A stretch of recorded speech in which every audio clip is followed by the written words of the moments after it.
Okay, in this step, you are essentially giving a name to a group of chunks that you think work well together. So you're creating a unit.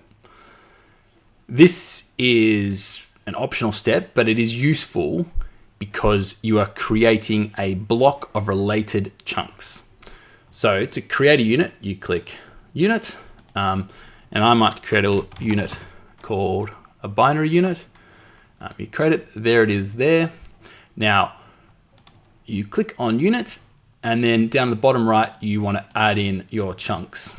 And this will come up with a search bar. So I'm going to just type in binary and see what comes up. Okay, so here we can see that we've got some binary related chunks. And I'm just going to add these content descriptions. Okay, so they've been added in there. What's cool also with the units is that you can create a gap report. So here, if I click gap report, it'll show you all the chunks that are in the same year level and subject, and it gives you kind of a quick way to add new chunks. So, okay, let's see. I can explain how images are represented by binary. Okay, so we'll say, well, okay, that's relevant to a binary subject. So I click that. I know all data in digital systems is represented as number. Yeah, that's relevant, etc., etc.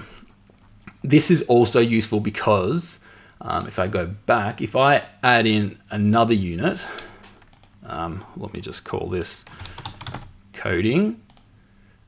You can select multiple units and check out the gap report, and you can kind of do a side-by-side analysis. So, if you had this situation here where they were both being covered, you might say, okay, well, maybe I don't need this in coding, and that can be very helpful.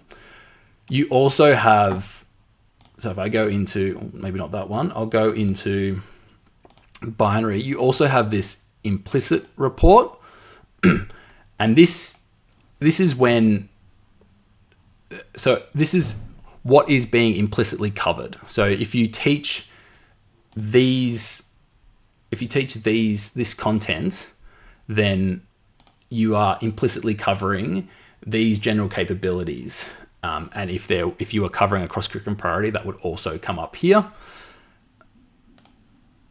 There is also an export functionality, and that outputs a report, which is kind of a summary of the unit itself, what's being covered, what assessment items are included, and also kind of what's implicitly being covered.